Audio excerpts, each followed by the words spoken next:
Okay, we are live. Greetings, friends of the apocalypse. Welcome to Podcast at Ground Zero, episode 50, Supernatural Apocalypses. Not Supernatural Apocalypse, the TV show, but we're talking about supernatural apocalypses in a broad scheme. You know, even though I'm sure people would love us to talk about the Supernatural show. What was it, Jan and Dean, or what the hell their names are? Wow. Yes, go ahead and screw the names up to pretend like you don't watch every episode and don't read all the fan fiction. Yeah, go ahead, but we believe you, Jared. You're not a Sam and Dean shipper. Oh, Sam and Dean. Okay, Jan and Dean. There wasn't a musical group in the 60s or 70s. I hope not. Is all I gotta say. No, about Jan that. and Dean. No, I think it was. I've only seen part of one episode of Supernatural. It was the episode that my products from Dagon Industry are in. That's the only episode ever. Yes, the one where they totally fucked up H.P. Lovecraft. Yes. The idea that he's sitting in a typewriter typing his stories with a loaded handgun and a bottle of bourbon. What do they think he's me? I mean, is that what they think? They're always watching, sir. They're always watching you. It really felt like really that's your H.P. Lovecraft as opposed to because that comes off like I can see Robert E. Howard doing that, or Hunter Thompson, or that's not exactly a the teetotaling nebbishy teetotaling nebbishy guy doesn't really work for me as pistol in one hand and bottle of rot gut in the other. That was all right. So, anyways, but yes, supernatural apocalypses. Yes. Speaking of Lovecraft, who features highly in that subject, what else have we got for the nice folks out there in TV land? So and as for those of you just joining us for the first time, I am Jared the Apocalypse Nerd Wallace. I forget that we have to do introductions. Yeah, we have to introduce. We always got to Jared the Apocalypse Nerd Wallace and my co-host Adam Baum Glancy, folks. Yay! So when I was on what was it, the Friends of Jackson Elias, they actually had sound effects so they could. Do we have sound effects on the terrible Google Hangouts thing? Can we make sound effects like applause? Yeah, but I'm just worried that if I do anything besides just stream this, it'll fucking break it and crash. Oh, that's a good point. Never mind. Don't do it. So we always had trouble with Google Hangouts. So folks, if you didn't hear, episode 50. This is our 50th episode. Golden. Yay! Which is why it's all about the Golden Girls apocalypse. Yeah, haha, we've tricked you. So, 50th episode, Supernatural Apocalypses. I can totally see B. Arthur as, as Immortan Joe, can't you? Yeah.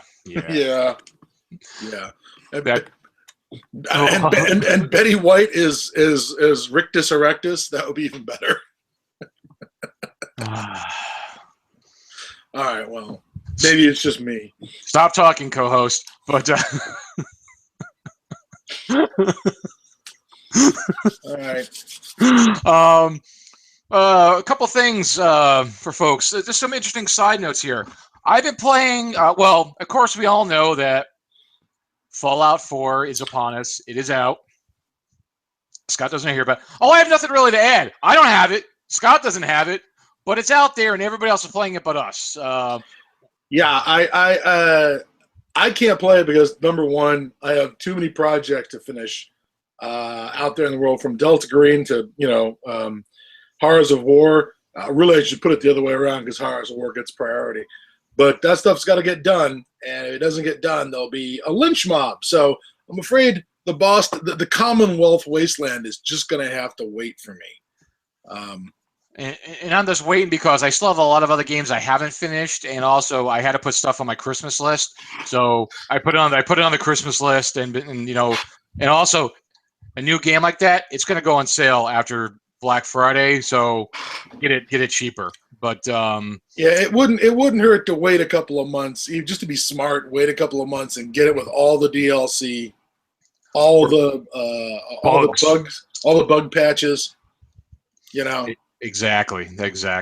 But I have been playing my. I've been actually grinding away at Mad Max, the game lately, and again, it's okay. Like I said, I've been playing it for a while now, and I just like driving around in cars and hearing the engines rev. It's just I don't know, I just like that. But how does it rank next to things like Rage, which had a whole vehicle component? I mean, how does it rate? Different. It's it's different. It's okay. It's like all those games. They get to be just kind of grind away, level up, accomplish the tasks. Like most video games. It's just the aesthetics and the different things you could do. But one of the cool things I noticed, and I wish I would have seen this when let's go back, folks. Let's go back to our episode about Apocalypse Chow. Something I didn't think of, and they do this in the game, and I find it very interesting because in this universe of the game, food is scarce because as things dried up, people killed animals for food. There was no water. Blah blah blah. Maggots are a big source of food. So basically, they just like have corpses that they have laying around in a corner, building up like colonies of maggots, and they eat the maggots for protein. It's totally not cannibalism. We're not cannibals. We're just eating the maggots. They're eating the maggots. They're not eating the corpses. They're eating the maggots. And I was like, wow, I actually found that pretty interesting. There's a scene in Gunter Grass's The Tin Drum. I think it's a Tin Drum where everyone in Hamburg is starving until after the Battle of Jutland, when suddenly there's this giant, increase in the number of eels in the area because of all the dead sailors at the bottom of the North Sea. A giant influx of waterlogged corpses, and the eel population has suddenly gone up, or there's something like that where, there's more to eat because there's more dead people to attract animals. It's solid thinking. Like I said, the idea of like just taking a corpse. I mean, it could be an animal corpse, any corpse, but having maggots breed and you eating them for a source of protein. I'm like, I really thought that. I was like, that's actually pretty interesting to me. I like, wow. I wish we would. You know what it solves, and it's on anything really, on any animal. It solves the refrigeration problem.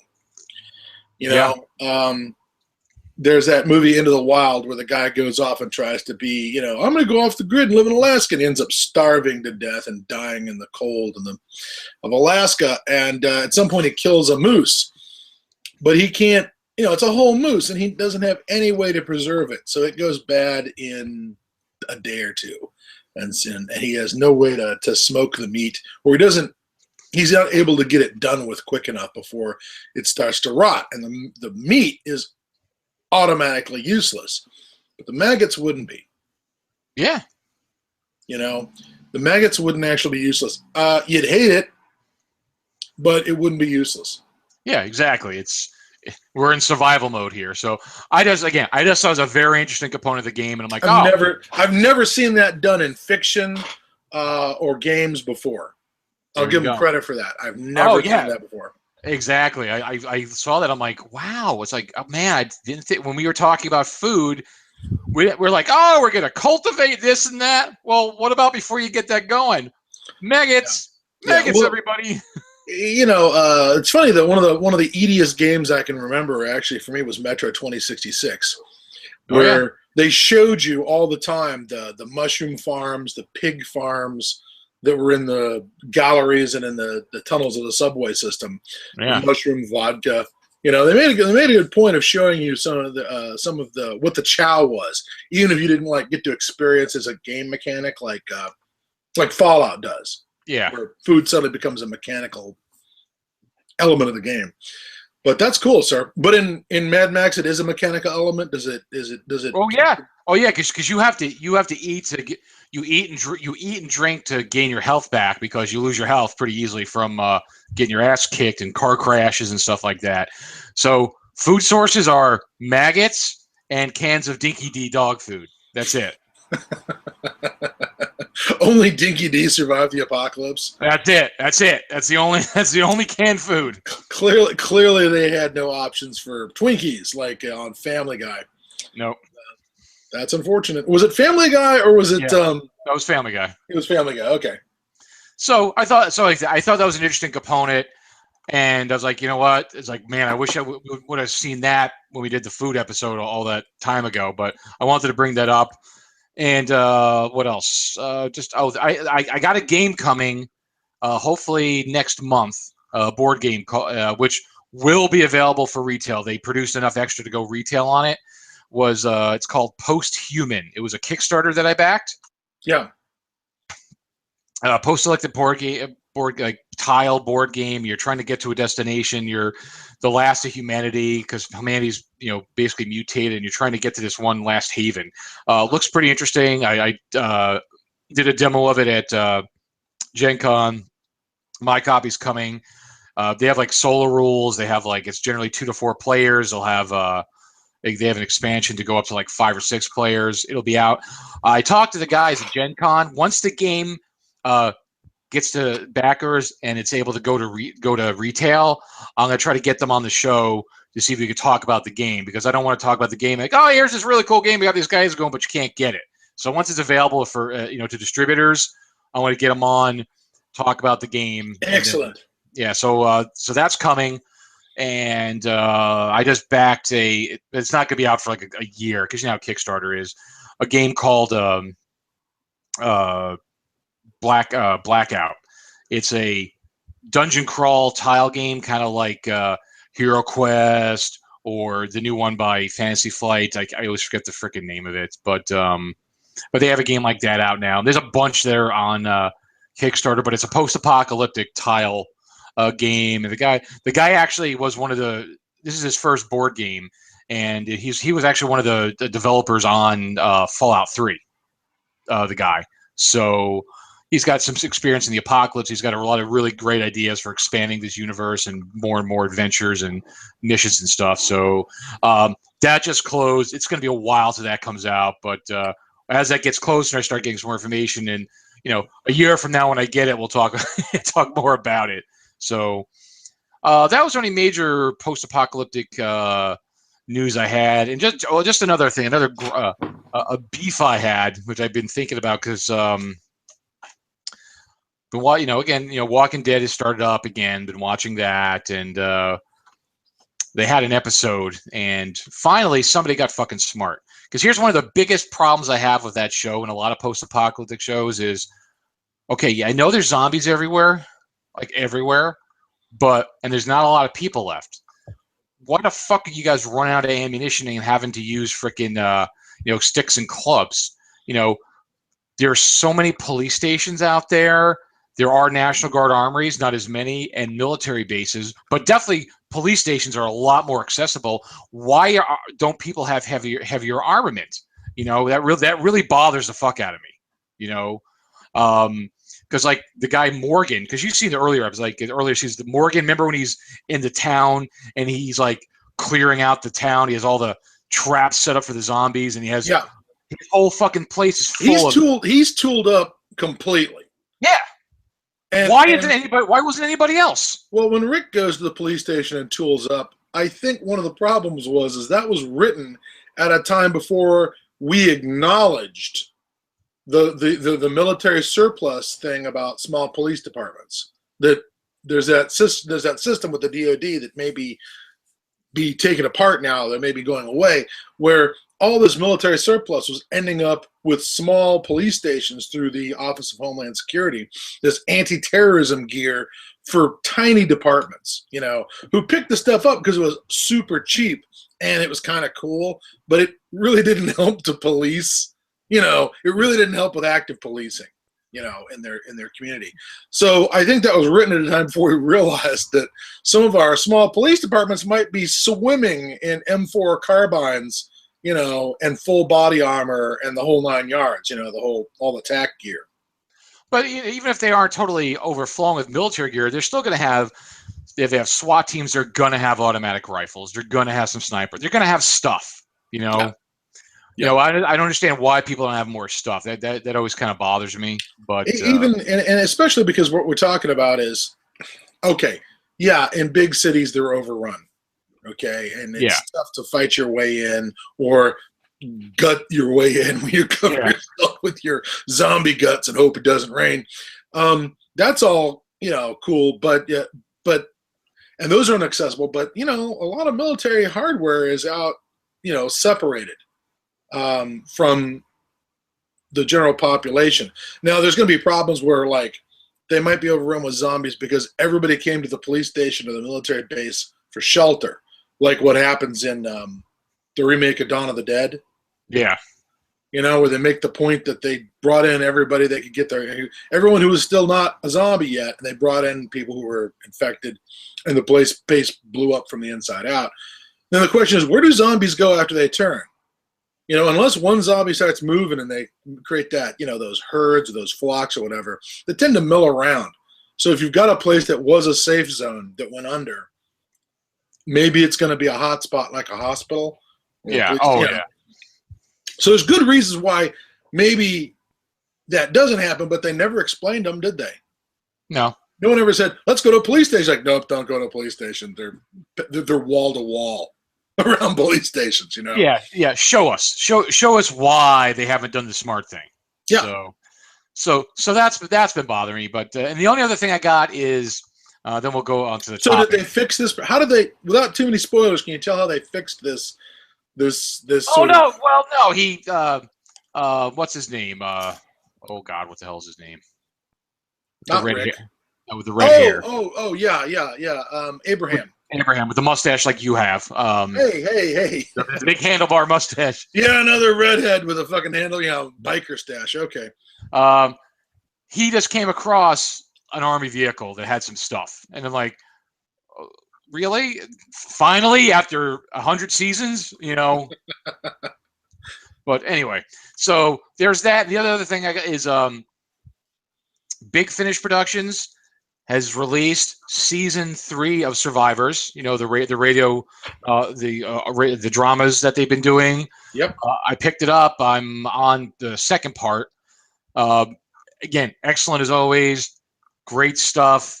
It's like to do the digital download. It's like $20, but you're probably getting like 4 to 5 hours worth of stuff. I don't know exactly how much it is, but it's quite a bit of data. So it's probably close to 5 hours, I think. So it's to me it's worth it. I've listened. I bought the other 2. Fantastic. This one's good as well. So again, Survivor's one of my favorite series. I know Scott's maybe the best. Maybe the single best, most watchable post-apocalyptic series. Yeah, no, the original, folks, by Terry Nation, not the remake in 2009. But yeah, because again, it's plausible. The viral pandemic is in the plausible range. So that's all I got. Just a couple little things I wanted to throw in that I came across. So let's unless you have something. I think that I don't really think I've got any good perfect apocalypse things. I started checking out some podcasts that got recommended. One of them led me to something called Limetown, which is a sort of horror micro apocalypse, but it's not supernatural. It's a science apocalypse, but it's a micro apocalypse. And it's about an investigative report trying to find out what happened to everybody in this one town in Tennessee. And it's called Limetown. And 300 residents disappeared, and now people who the FBI couldn't find are reappearing to sort of tell their story about what happened in Limetown. So that's the basic deal on Limetown. They're supposed to do 7 episodes. They're up to 4. Some of them are pretty good. Some of them are not. Sometimes the voice acting is awesome. Sometimes it's not great. That one's not quite on target. There's another one called The Message. It's much shorter. It's like 6 episodes. They're about 10 minutes apiece, where Limetown is 20 to 30 minutes apiece. The Message is about 10 to 12 minutes apiece.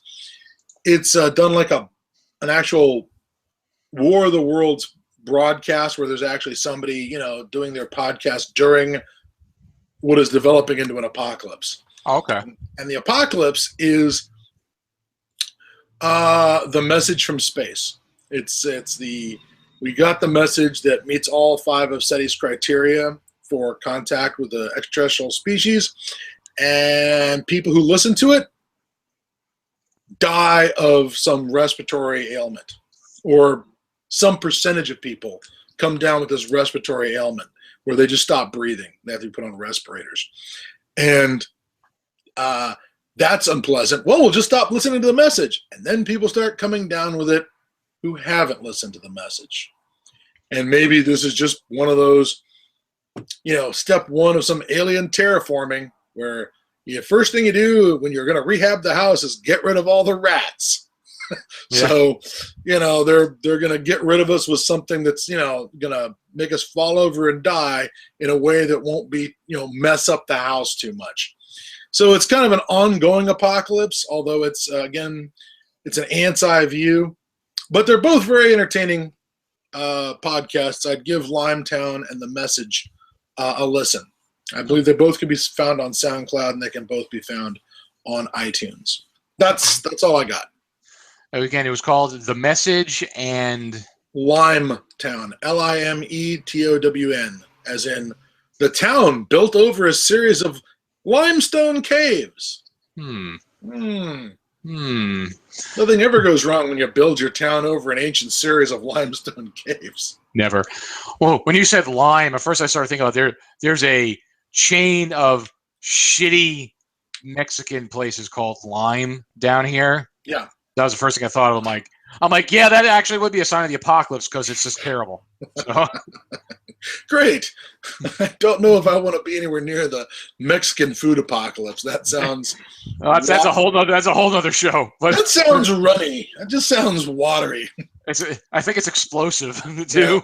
Yeah. So, all right, where are we? Supernatural. Supernatural apocalypses. The first thing I want to say about supernatural apocalypses is that it's a little bit of a tough subject because supernatural apocalypses, although there's a shitload of them in fiction, they're usually the kind of things you stop from happening and then it never happens and you never get the follow through of the supernatural part, right?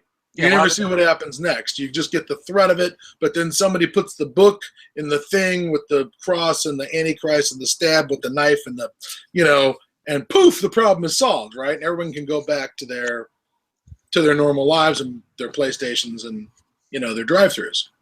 Oh, yeah, because a lot of supernatural apocalypses. A supernatural apocalypse. What constitutes a supernatural apocalypse? Yeah. Ghosts, vampires, werewolves. A lot of it's very. Sorry, I just heard a lot of noise outside, but it started pouring rain all of a sudden. I'm like, what? You think it's rain?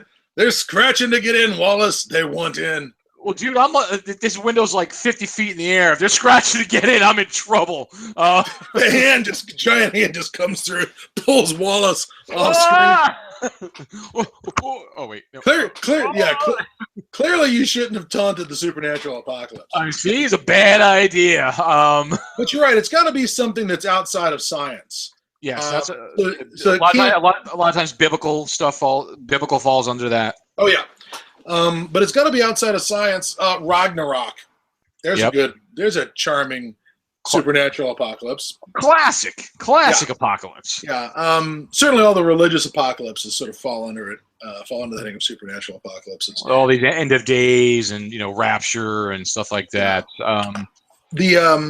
The thing is that again they don't turn up too much in something that you see all the way to the end. Like there's few examples. You mentioned one. I'll let you have the Carpenter one, but I was going to say the Left Behind series, which I have not read, but my wife dug into and actually read every single book of the LaHaye Left Behind series, and she was sort of fascinated with the way they built their apocalypse, mostly because they didn't. It was shockingly unimaginative and completely literal.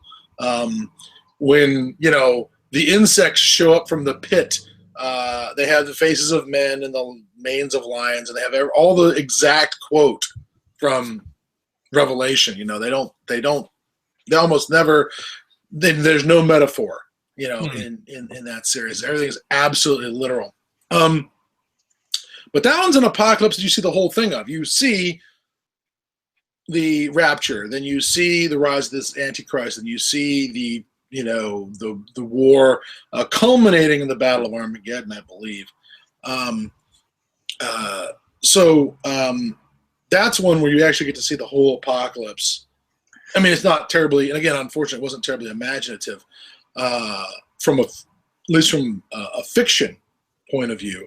But it does. It is an apocalypse. They show you every blow, everything that happens after the apocalypse starts. You know what I mean? Rather than just show you the ramp up to it and then it gets diverted because Buffy or the Winchester brothers or the protagonists in a whatever story, divert it or save the day. Hellboy stops it from happening.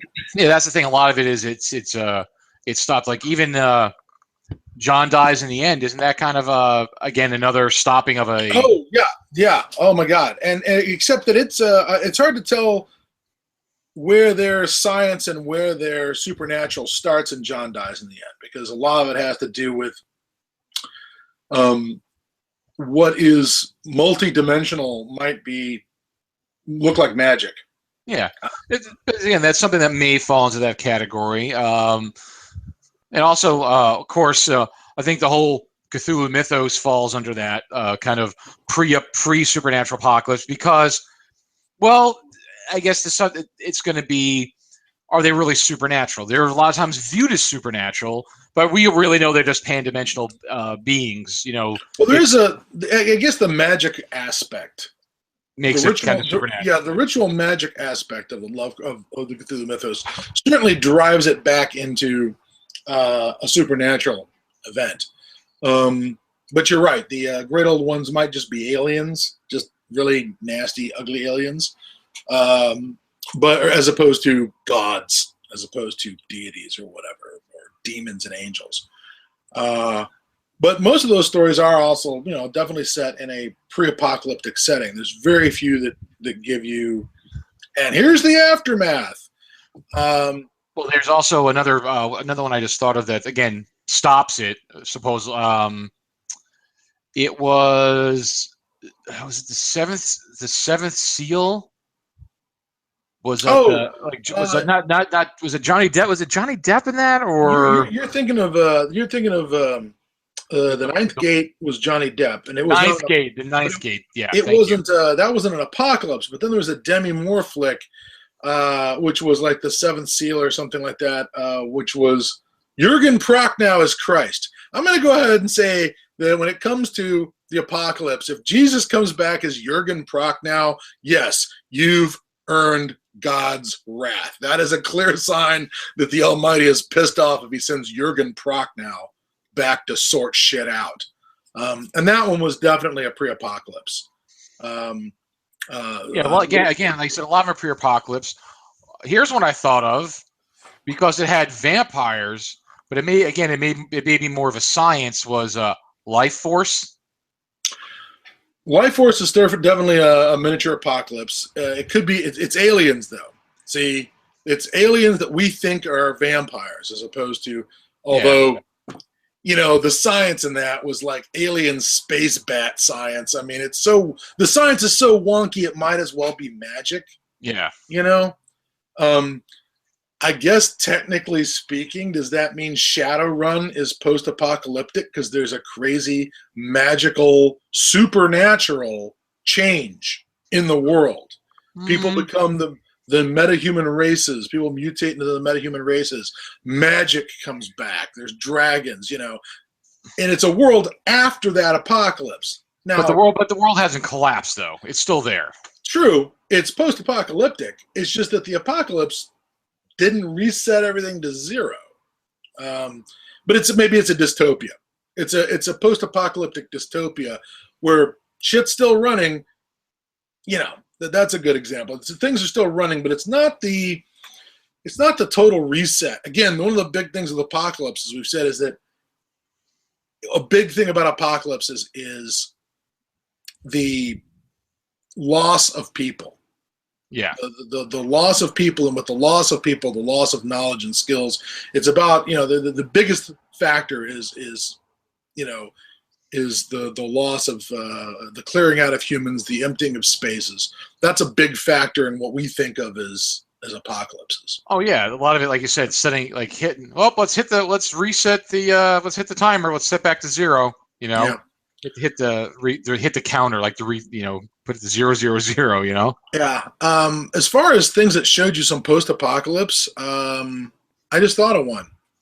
The Seth was it Seth Rogen? Seth Rogen, yeah.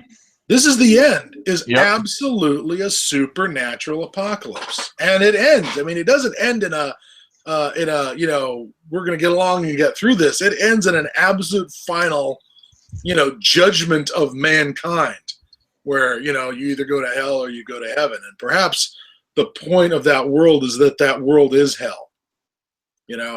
Since you don't see anybody go down to hell, but you see people get horribly killed, all over that film. Or horribly violated by demons with large. Oh my God! Well, yeah. Way to bring up the giant devil cock that shows up in the last 10 minutes of the movie. Giant floppy John Holmes lava cock. That was a surprise. I'll admit, I did not see that coming. Now that I'm talking about that one. I'm talking about when what's his name does something bad and the demon breaks into his room and violates him. Oh, and it makes him want to. I forgot. Oh, thank you for reminding me. I had forgotten about that. Thank you. I think we only saw it like in silhouette or something, because. Yeah, I remember that now.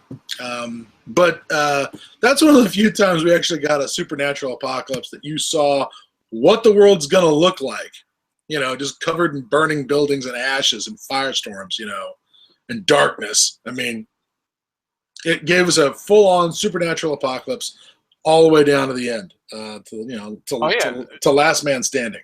Yep, it had the rapture, it had the demons, hell on earth, the whole biblical fire, brimstone, start to finish. Yeah. Even had a rapture at the beginning. Yeah, and the people getting up into ascending even afterwards upon redemption. Yeah. So that's one of the few ones.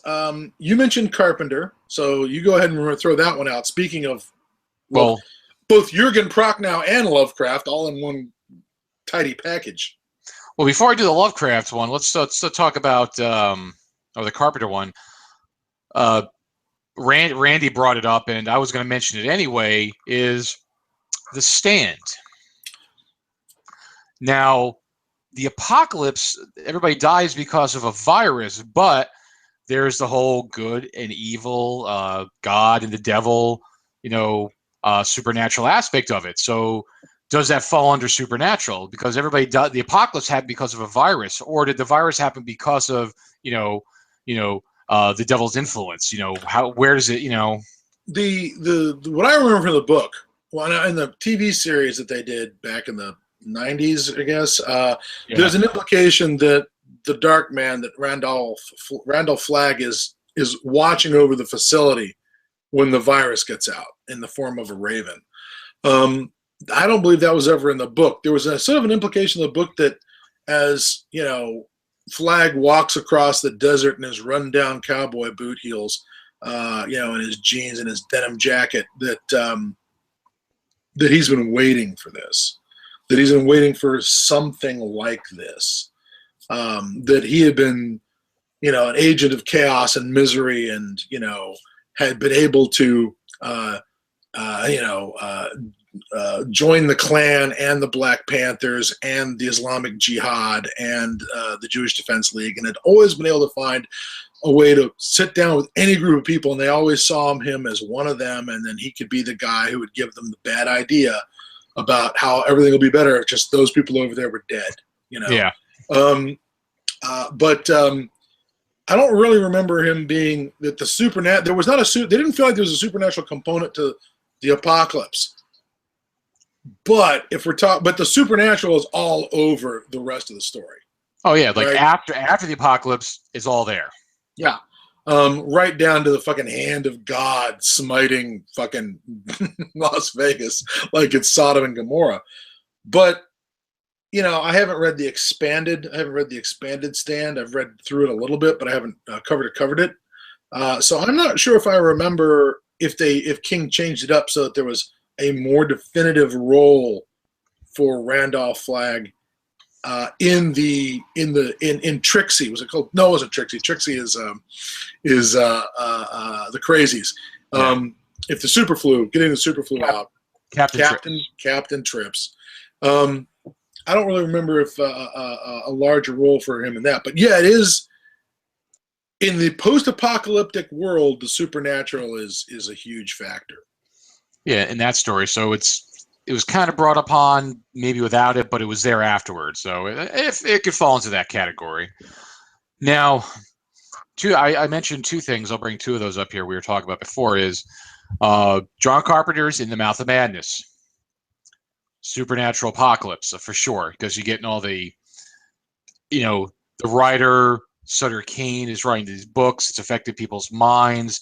He's trying to bring these great old ones back into the earth. These outer gods, and there's all this shit that's going on that it ain't science, for sure. It is definitely some kind of magic or. Well, it is. Yeah, it's like magical. It's almost like magical thinking that if you believe in it, it'll happen. And his point is that since more people read his books than the Bible, the world is now going to be driven by belief in his books.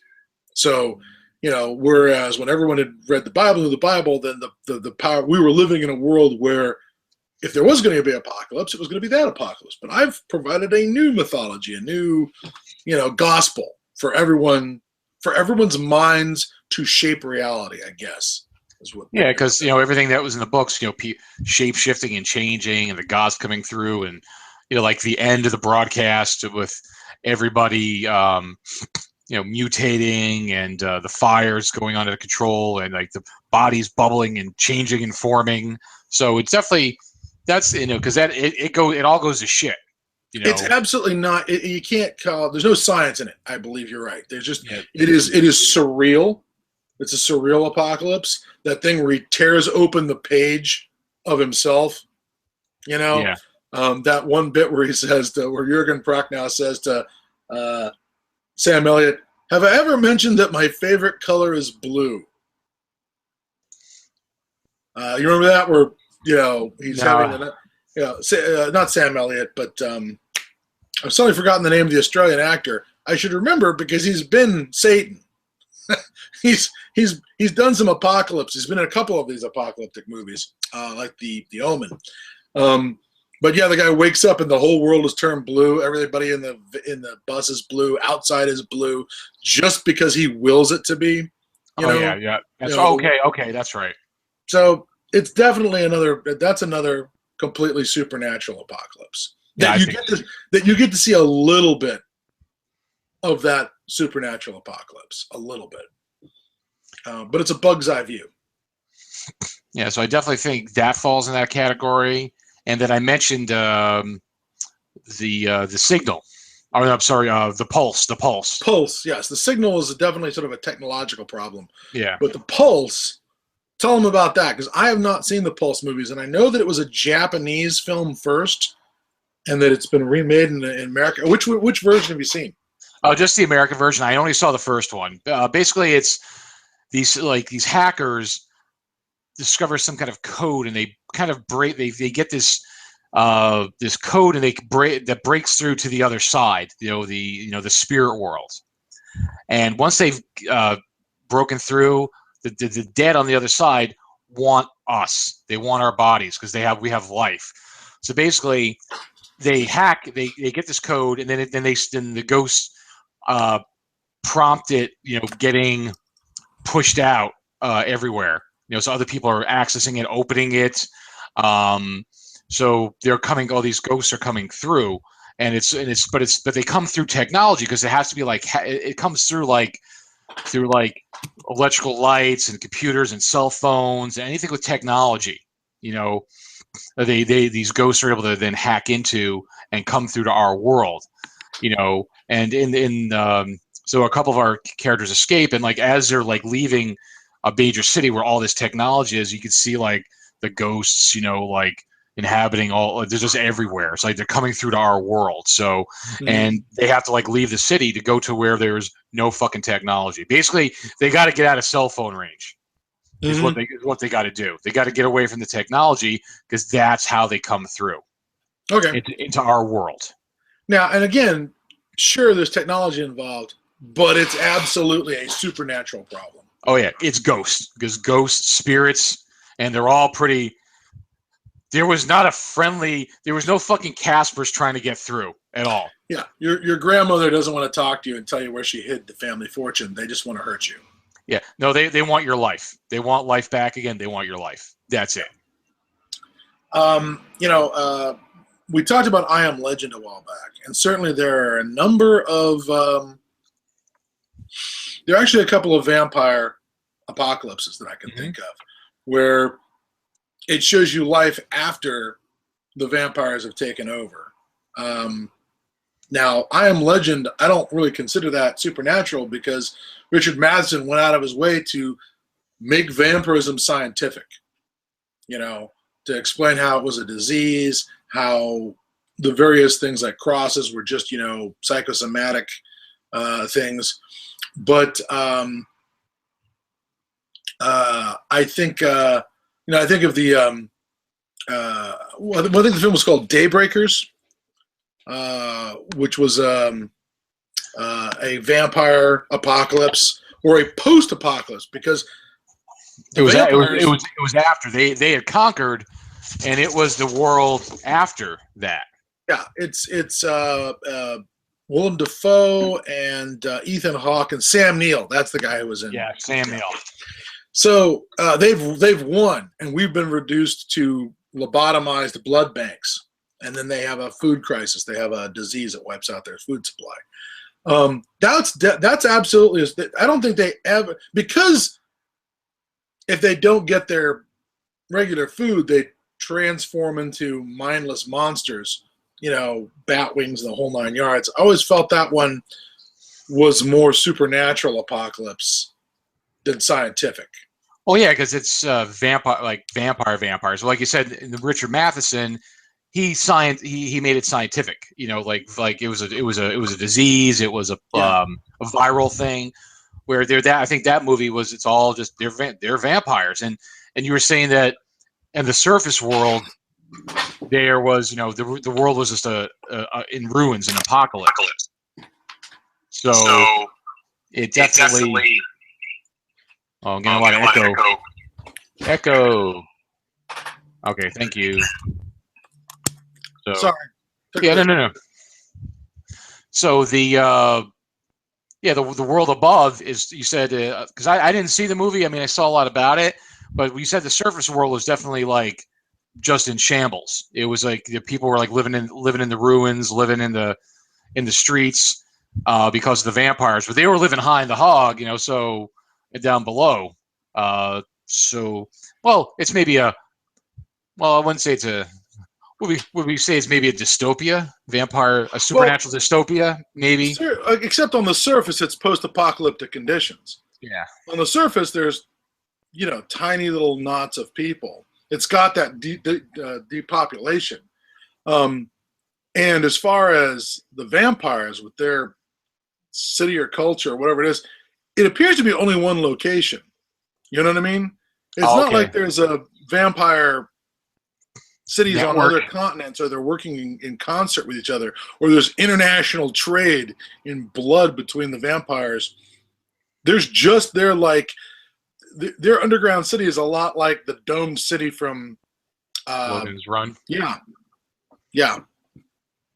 So they're like, and they're definitely, it's all metaphor for the 1%ers, and for peak oil, and for the folks who are, they do have that aspect of it that's very much post-apocalypse, that everyone else is, looking for Dinky D and maggots, but there's this one group that's all cut themselves off from the problem, and has survived living in a world that looks like everything's cool. Like, like the guys in the bunker in Boy and His Dog.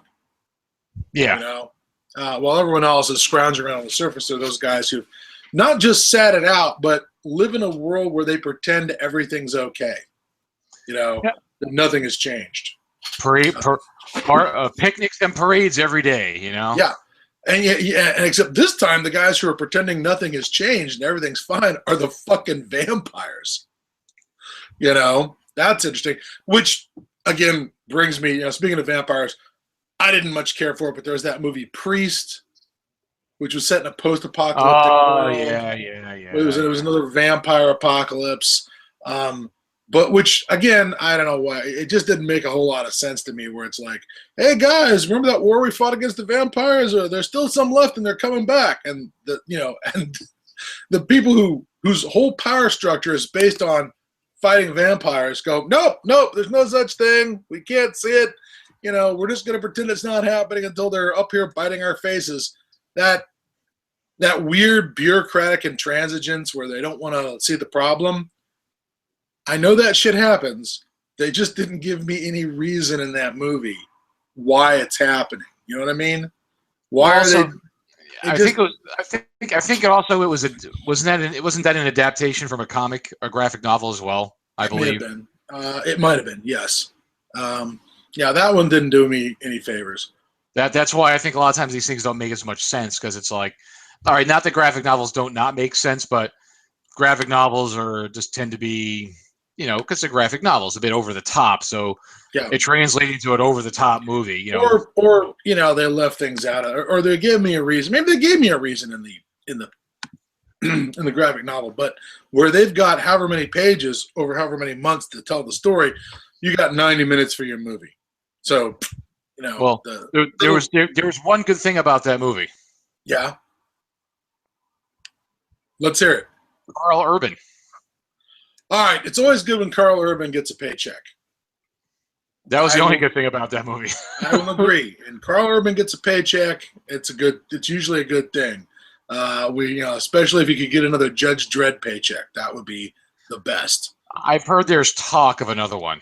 Yeah, well, Judge Dredd will have to settle for the fact that he's the better of the two Judge Dredd movies. Other vampire ones I wanted to throw out that were absolutely apocalyptic was there's an episode of the TV show Monsters from the 1990s that had an episode called The Waiting Game, where there's a nuclear war. We have our nuclear war, Jared. It's nuclear winter outside, and it's just these Air Force guys in these bunkers spread out around like a missile range or something, and they're stuck down there, and the one guy's like, well, we're just going to have to, wait until radiation levels go down, or, what else are we going to do? And the one guy is talking to this girl who's in another bunker, and he's kind of obsessed with her. She's, a couple miles away.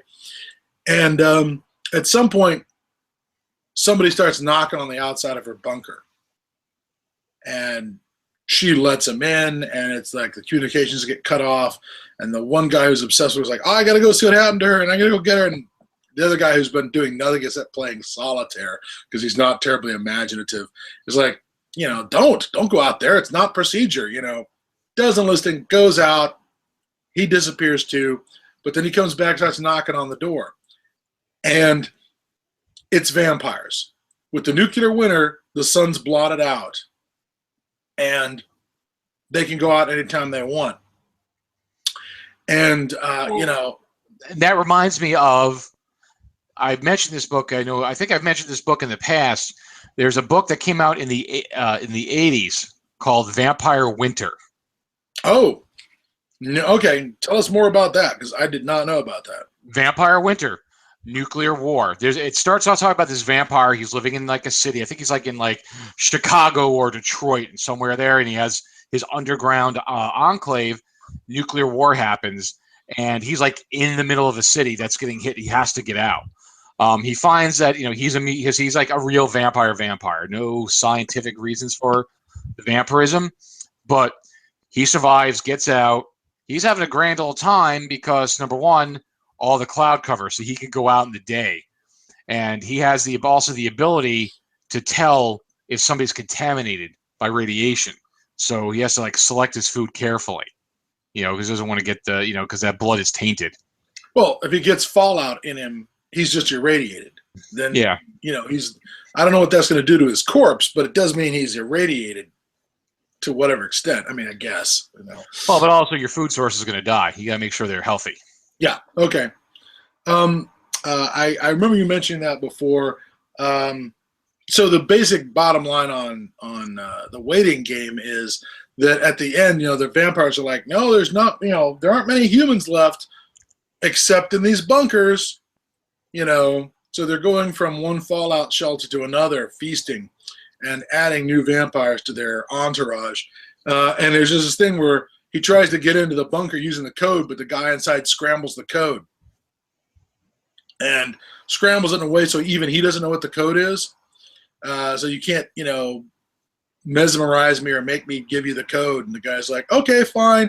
Gets up on the keypad. It's just 0000 enter, 00001 enter, and just starts going through the codes one number at a time, going, we got all the time in the world, Bob. See you soon, And that is, how that one ends. It does not end, obviously, too hot for, the guys with all the hemoglobin. But it was another sort of, I don't know if I can count that as a supernatural apocalypse, but certainly it's vampires after a nuke. So it's got that going for it. Yeah, and again, vampires in general, unless they give a scientific explanation for it, are essentially supernatural beings. I'm going to hold up Robert McCarran, edited. Robert R. McCarran, he was a horror writer in the 90s, edited this collection called Under the Fang, which I picked up in 91. And there's a number of vampire apocalypses in this. Most of them, they're all set in worlds where the vampires are in charge. Technically speaking, that means that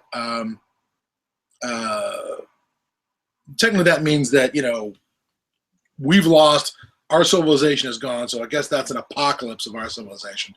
But some of them are more apocalyptic than others. Some of them are dystopias, and some of them are far more apocalyptic. But it's a good collection of vampire apocalypses for you're looking for something supernatural. What about the movie? It's definitely apocalyptic and it's got vampires. I just don't recall off the top of my head if the vampires were, again, scientific vampires or are supernatural vampires. Stakeland. Ooh, that's a good one. I don't remember. That's a good one. Stakeland is maybe the best vampire apocalypse. Yeah, it is an indie film, folks, and I think we've mentioned Stakeland before. It does suffer at times from indie film syndrome. Absolutely. Yeah, pacing. Pacing. If you've seen an indie film, you know what we're talking about. It suffers from it at times. There's like one really bad part where it suffers from the indie film syndrome, where it's just like, okay, enough with trying to be artsy and move on. Okay, move on. Yeah. Stakeland is really good though, as far as I want to say that Cross has come into it. I want to say that Crosses came into that story, but I can't remember. It was certainly, I think it was supernatural because I remember them having to use wood to kill the vampires and not metal. Like it has to be a wooden stake. Like you stab them with Formica. It doesn't help. But that might be, I may be blowing that one. I completely forgot about Stakeland. I just looked at the, it says when a pandemic of vampirism strikes, humans find themselves run from vicious fear-like beasts. Okay, it just says a pandemic of vampirism. It doesn't say that it was, where it comes from. It doesn't say that it was viral or supernatural. But the vampires are feral for sure. They're not charming Nosferatu, Dracula. Oh, come into my lair. No, they're freaking beasts. Yeah, which I quite liked because original vampire folklore, vampires are beasts. Yeah. If they have any human persona or human things, it doesn't come off as intelligence. It comes off almost like animal camouflage to make you think that you're still one of their family. You know, like they can call the names of family members, to lure them to their doom, but it's not because they see you as family. It's just like some sort of feeding. It's just the animal using bits and pieces of your memory to bait people into their death. So I really like the vampires in Snakeland. They're what the vampires in the original I Am Legend were like. Yeah. Other supernatural apocalypses. What else have we got? I mean, obviously we have all the standard Christian ones from Revelation. Oh yeah, all religions have some kind of end of days type scenarios, which is all supernatural. Not necessarily. We got them from the Norse. They've got Ragnarok. They have the Twilight of the Gods. There's never anything like that there's not an apocalypse that I am aware of in Egyptian mythology, in Sumerian. The Sumerians had the whole. That's where they got a lot of the original Bible story. Like the floods, that destroyed the world, things like that. Okay. I will accept that post Noah is post apocalyptic. That's an apocalypse, all right. But I was trying to think of we don't get that in Buddhism and Confucianism. We get it in Islam. There's definitely some branches of Islam, including the dirty fuckbags who just shot up Paris, who absolutely believe in an end of days style apocalyptic final revelation, and a final, judgment sort of thing. We get more apocalypses in monotheism than I can tell, in polytheism. I'm not sure why. The Mayans have their calendar run out and their ages end, but they don't really come off like when we tried to hook the Mayan apocalypse into the Christian apocalypse, and everyone was going, 2012, it's the end of everything because some Mayans calendar is going to run out. Technically that would be a supernatural apocalypse if we had some the world runs on a calendar, exactly. Just shake your head. Really, this universe is this big, it's been around for this long, and it's just here's the clock that goes ding and says, okay. The egg timer's up, time for the world to end. That's not how that shit happens unless a rock falls out of the sky. And guess what? That wasn't on an egg timer, kids. Trying to think of what else I could think of that that would fall into supernatural apocalypses where we actually get to see the apocalypse. Oh wait, there are a few Call of Cthulhu stories. There are a few Call of Cthulhu stories out there. In fact, there's a collection called I want to say the collection is called Cthulhu Triumphant or Cthulhu or After Cthulhu, but there are some collections of post mythos Cthulhu, like Lovecraftian apocalypse.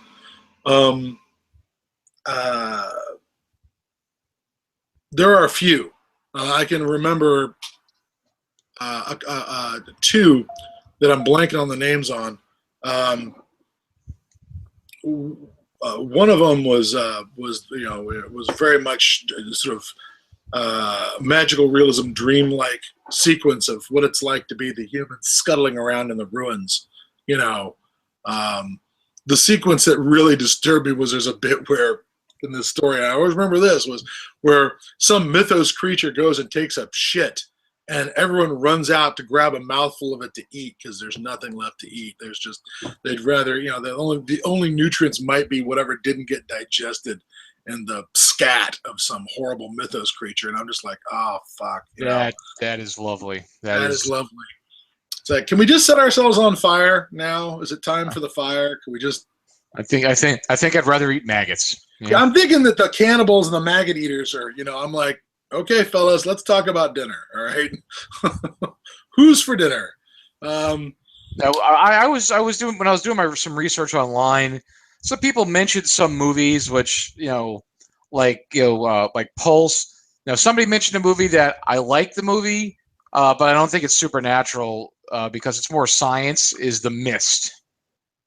Yeah, not supernatural. I wouldn't call that supernatural at all. I wouldn't call it supernatural. It seems supernatural. Oh, the mist and these crazy creatures that come from beyond. Nah, it was just another dimension. The mist. It's definitely, it's like monsters. It's like the two Monsters movies. It's alien flora and fauna wandering around Earth, right? Yeah. You know, they're not demons. And well, there was a movie, Demons, in 1985. That's a good.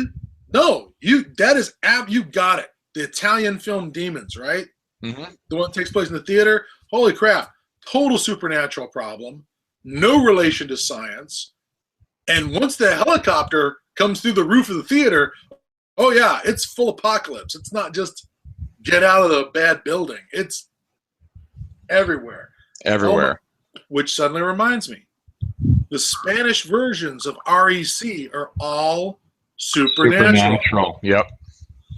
REC, even though it's a micro apocalypse, each one gets bigger, I guess. The REC films record. I guess I should call it rec. But the Spanish ones were completely supernatural. I think they might have scienced it up for the American versions, but the Spanish ones was absolute Vatican demonology. Oh possession. the American ones were definitely science, but I mean, the original ones were all supernatural, and like you said, they get bigger and they could get bigger and bigger, so it could lead to an apocalypse. You know, a wide scale apocalypse. Yeah. The rec films definitely fall into the heading of a supernatural apocalypse, I think. But Demons is and for anyone out there who hasn't seen Demons, if you're a fan of Italian horror, and I'm not, there's very few Italian horror I like, but I thought Demons was one of them. Demons has got all the things you want. It's kind of like a zombie apocalypse. It's got some of those tropes. It does get good and apocalyptic. Demons is an excellent example, sir. Totally forgot about that. Or there's one, I don't know if it's really, again, another horror, The Beyond. Oh, I don't know The Beyond. Also released as Seven Doors of Death. I don't know anything about this one. It's a what's his name movie? Fulci. Fulci, yes. Fulci. Okay. Don't know that one at all. That is. Neither do I. Is gain murders, I believe, a warlock opens the Seven Doors of Death, allowing the dead to cross into the lit. Yeah, it's like, some people open up the world to they open up some gates to the world of the dead, and the dead come. Since vampires really do cover so much of the supernatural apocalypse. We forgot about 30 Days of Night.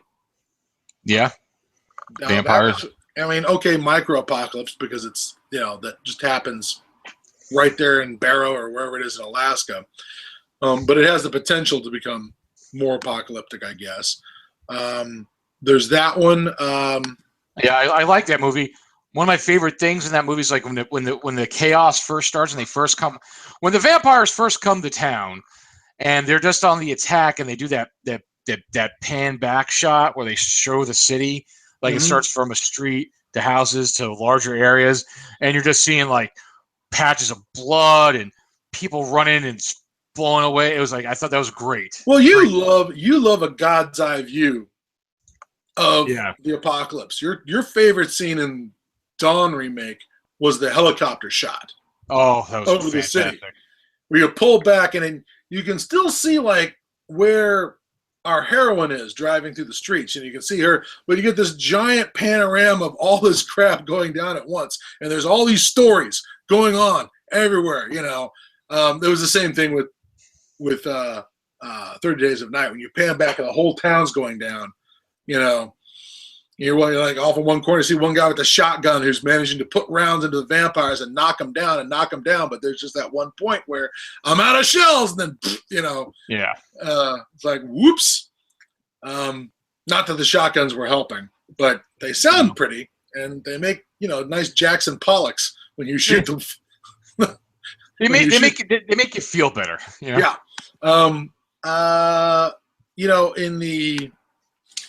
There's a film that Randy Quaid was in. I'm not remembering anything about it, but it's called Legion. It was some sort of they're yeah. cashing in on angels are scary and angels are here to create the apocalypse or something. It was kind of a that had some. That was a It had, 2010 film, right? yeah, Or, yeah. There was that. But again, I believe they head off the apocalypse. They don't actually get an apocalypse. In the same way, we don't actually get the apocalypse in, say, God, what was that thing with Christopher Walken? And yeah, the prophecy or something yeah, like that. you're right. You're right. Prophecy, yeah, or the prophecy, because prophecy is a giant mutant bear movie. But, I remember seeing commercials for that. That came out like in the late 70s, early yes. 80s. Yeah, and it scared the shit out of me. And all it was that fucking illustration on the cover of like the bear. The bear in the egg shape, It's the bear fetus, with like some heartbeat going in the background. I just remember being in the theater as a kid and pooping my pants because of the drawing of a bear. They didn't even like show the movie yet, and I was scared. I didn't see that back then. I was a couple years younger, so I definitely didn't see that, and it freaked me out even more. Eventually, I saw it later in life, and it was just like basically it was just this bear that had like psoriasis and scabs and ooze on him. I'm like, oh my god, this is ridiculous. Why was I scared of this when I was a kid? It was a bear suit. I mean, in their defense, it was actually a dude in a bear suit. So at least it was a prop. But the one thing I always remember about that was the bear jumping out of a camp and attacking somebody, and somebody's in their sleeping bag and tries to like either hop away or get out of the sleeping bag, try to unzip it, and the bear hits them, and the guy just spins end over end in his sleeping bag and bounces off a tree, and I was like, oh, yeah, that's gonna hurt. There's a lot of good mutant bear mayhem, but it's not that. It's Christopher Walken, where Christopher Walken's playing the Archangel Gabriel, and there's a whole new apocalypse. The Prophecy, 1995. Yeah, that's the movie that decided that angels could be scary and badass, and not fucking cherubs and seraphim and choiring and law and look like girls. No, the angels showed up and they were just horrible and weird and fucked up and But Legion apparently does more of that, only with more CGI and less Christopher Walken. But I don't know, having not seen all of it, I don't know, because it did not grab me. Anything with less Christopher Walken is not good. Yeah, so. Yeah. But also there was a American Dad, the cartoon. Yeah, of course. American Dad did an episode where they basically showed the apocalypse. It was a rapture apocalypse. I mean, it wound up being some whole imagination, a fantasy of his, like something about I can't remember, like, oh, I'll be with you for life, but it was this whole thing about hell on earth, everybody ascended, Stan was like a warrior for Christ as they're battling the demons on the earth. So they did like a whole biblical apocalypse episode of American Dad. I mean, it wound up being just a dream or something, but they did it at least. Yeah. But again, biblical. A lot of the supernatural stuff all falls under biblical. Hell, heaven and hell, demons, angels. I picked up a book from her because, again, my wife loves sort of biblical apocalypse stories. We picked up Robert Price, who's a longtime Lovecraft scholar and a biblical scholar, put out a book called Paperback Apocalypse. It was all about the history of biblical apocalypse stories and fiction.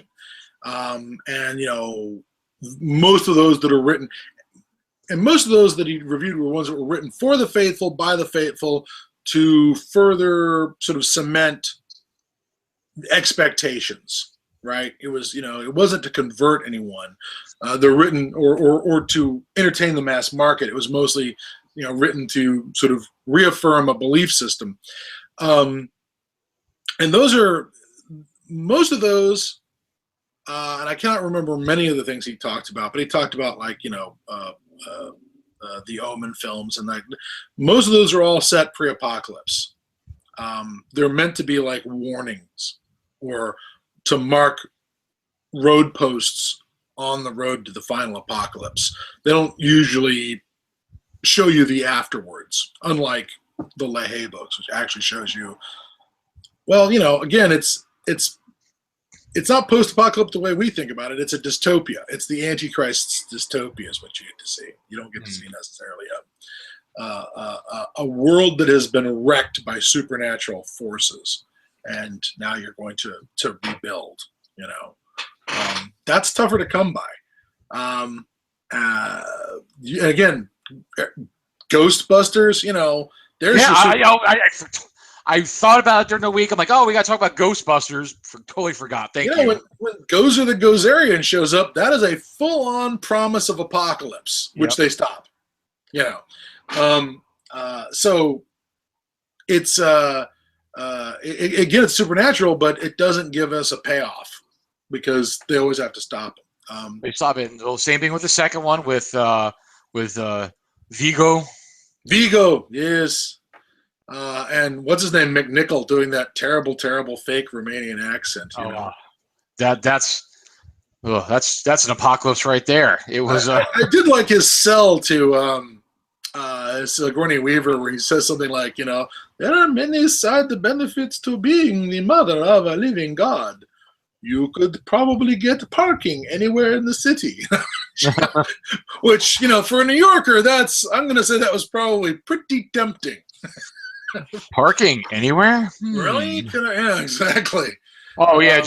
Just being around Central Park in the Bronx just a month ago, yeah, I could totally see that. Yeah.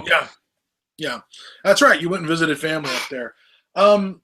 So certainly there is a lot of just looking over at, my supernatural books collections, and I'm looking at stuff by, again, David Wong, all of the Lovecraft stuff, Cody Goodfellow, Laird Barron.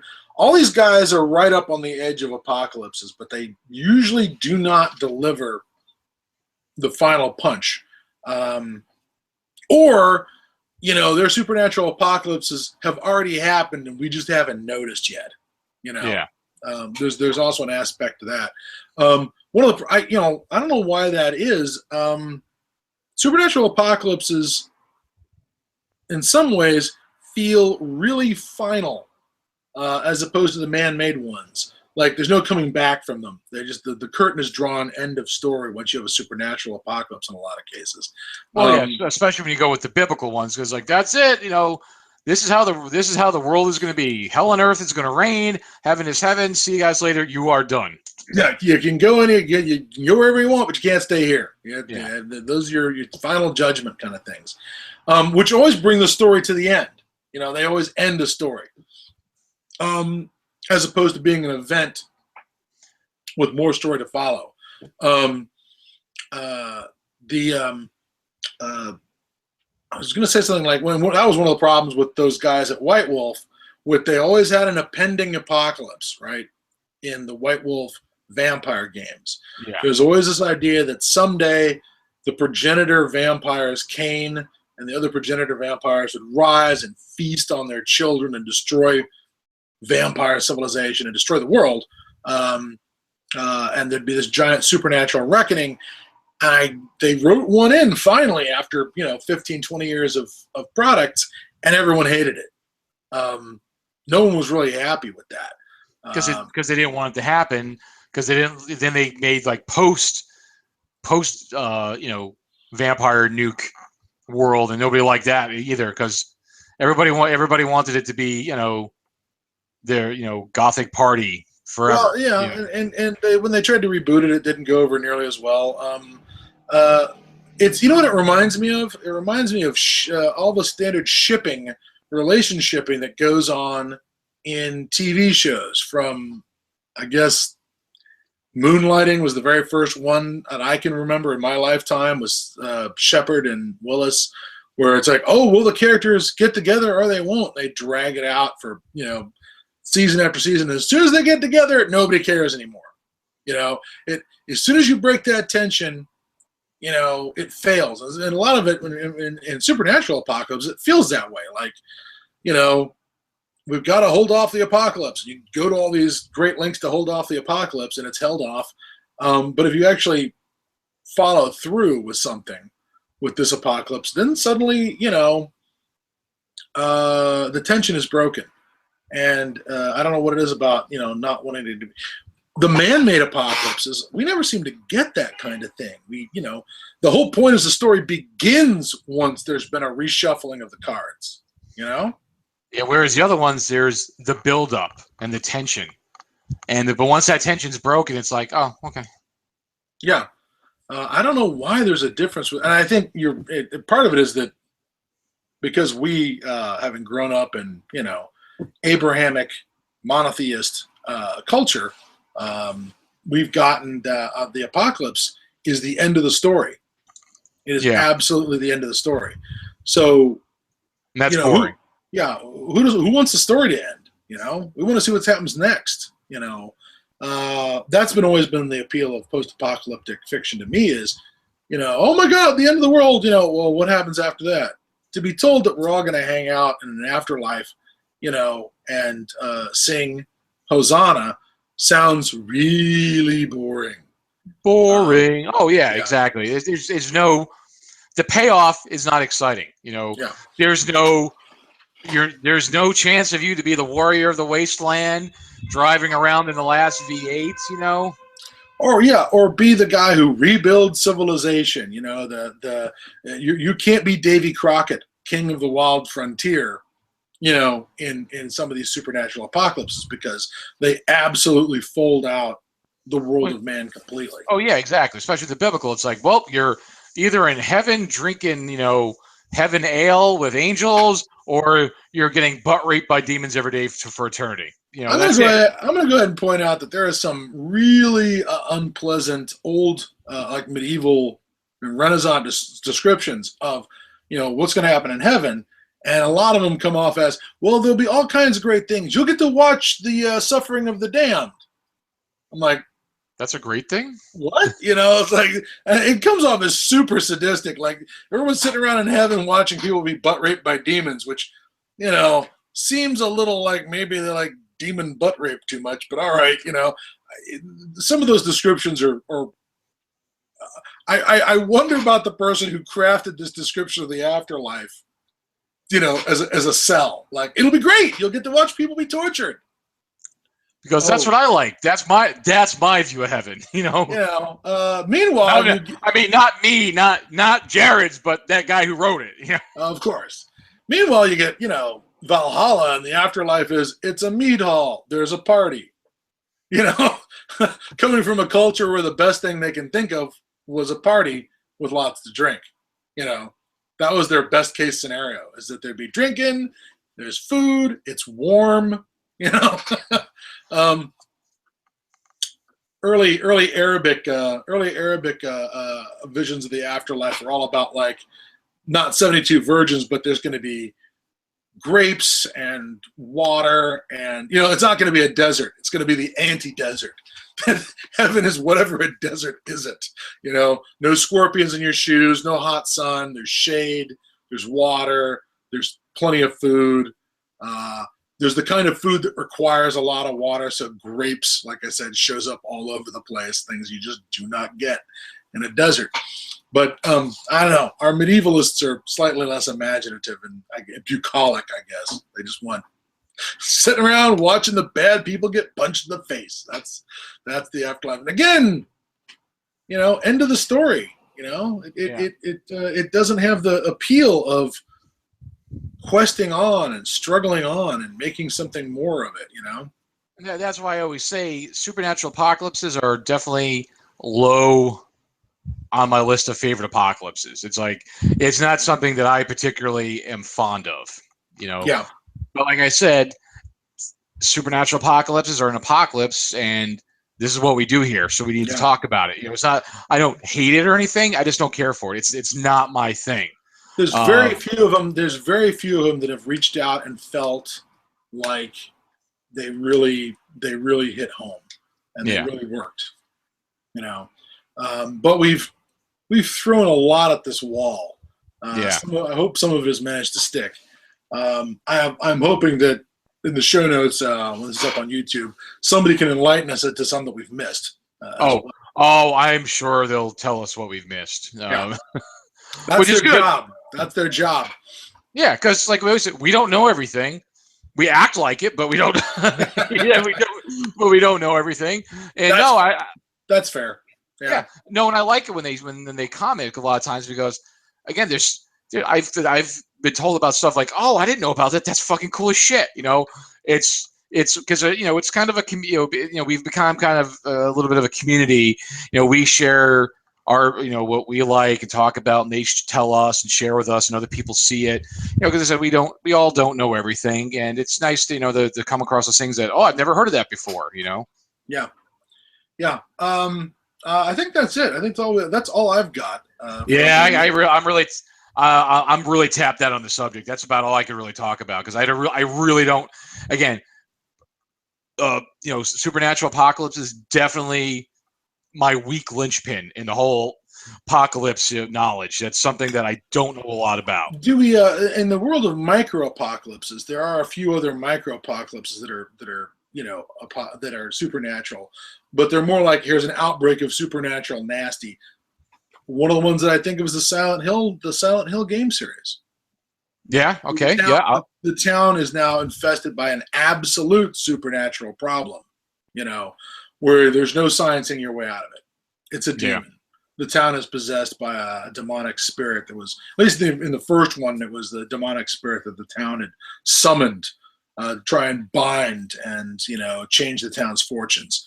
But beyond that, those supernatural stories got a little more hazy about what the cause of it was. But certainly that one was a good old-fashioned micro-apocalypse. Yeah, I mean, if we want to, we want to stretch, we can even say Army of Darkness. The Book of the Dead, and he reads it wrong, and he opens the gates and summons the demons. And Ash versus the Living Dead. He's on the verge of the supernatural apocalypse, right? Yeah, That's not a show I've been able to follow, unfortunately, because they pulled a nasty trick on you. They made it available on demand on cable. I was like, well, I don't have Starz Network. How can I see this? I'm like, oh, maybe I'll just have. No, I look on demand. Oh, you need to subscribe. Oh, you bastard! You teased me by letting me watch the first one, so I'll pay you like another $10, $15 a month to get the channel. Fuck you! I'll wait till it comes on Amazon. Yeah, and I'll buy it. I'll buy it when it comes out. I'll rent it, and maybe I'll even loan the discs. But I hope I don't doom Bruce Campbell by doing this because it looked like they're doing a good job. The first one, I think they did a good job. They had the look, the feel, the atmosphere of Evil Dead. So hopefully they'll be able to keep that up. But I said I'm not going to be able to watch it until it becomes available somewhere else. The rumor on things like IO9 and people who are reviewing things on Kotaku and some of these other nerd sites was that the second episode was great. Third episode was a little weaker. There was some bad CGI. But, I guess in some ways when it comes to cheap stuff, I'm much more forgiving about bad CGI than I used to be. It's just maybe I get grumpier about the bigger your budget is. Well, I even saw stuff with the Raimi and them talking like they really try to do practical effects as much as possible. Yeah. As much as possible on it.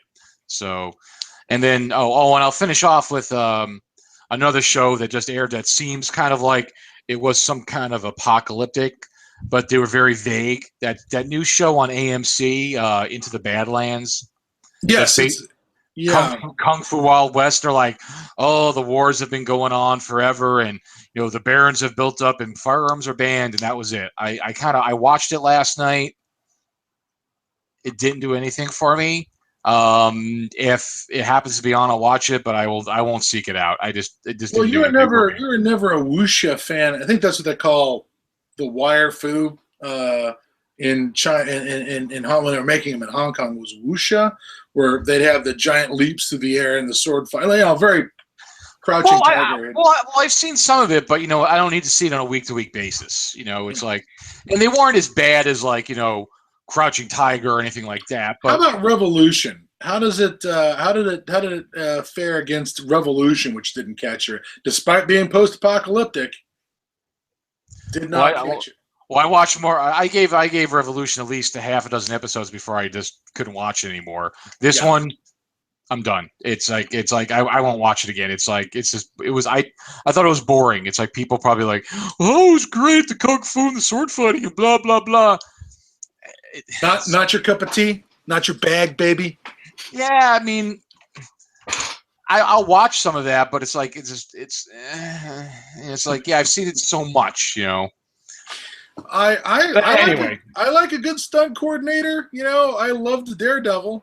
That was a that was a TV series where they let the stunt coordinators off the fucking leash on that one. But you know, that can't support the whole story, unfortunately. No.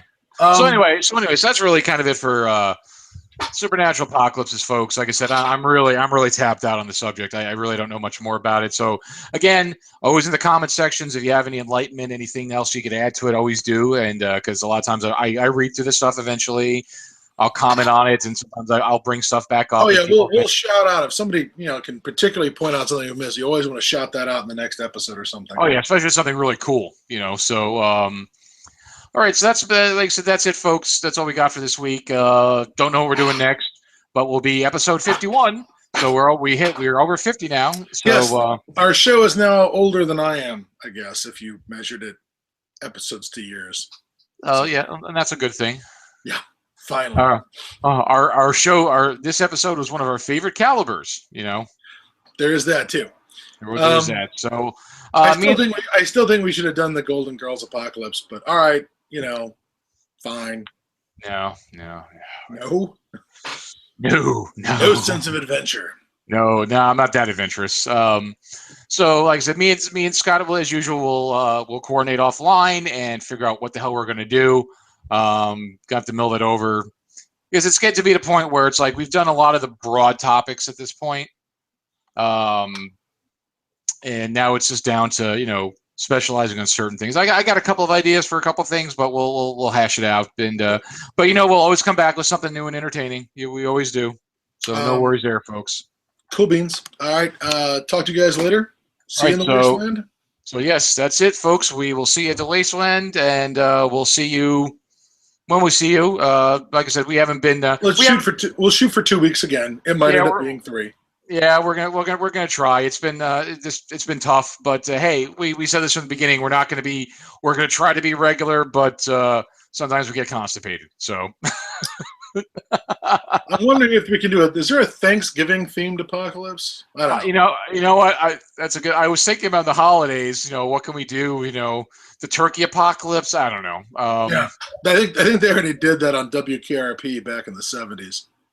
I swear I thought turkeys could fly, but the line that always lives with me in that episode is they're hitting the ground like bags of wet cement. I have never heard a more descriptive, perfectly phrased. I did not need to see that. I mean, it's just Les Nutsman in his microphone going, "My God, they're hitting the ground like bags of wet cement." We all know what that looks like. Yeah. The idea that they don't bounce is the part that's just because they're so fat, they just pow, just spread right out. That was a good line, and that was the classic line. And then, his boss had said, "What is he like? As God is my witness, I thought turkeys could fly," or something like that. That is exactly right. That's the line from Gordon Jump. Oh my God. Anyway, folks. So thank you for joining us as always. As usual, if you haven't subscribed to the YouTube channel, subscribe to the YouTube channel. You could find all the episodes on YouTube. I also extract the audio if you just want to listen to us. Those are posted on the blog. That you could usually within the week I have them posted, and they are also on iTunes. As always, be socially responsible. Like us on Facebook, follow us on Twitter, subscribe to the YouTube channel, tell your friends, tell your family, and that's it. So this is Jared. This is Scott. Thank you. See you in the Wastelands. Good night.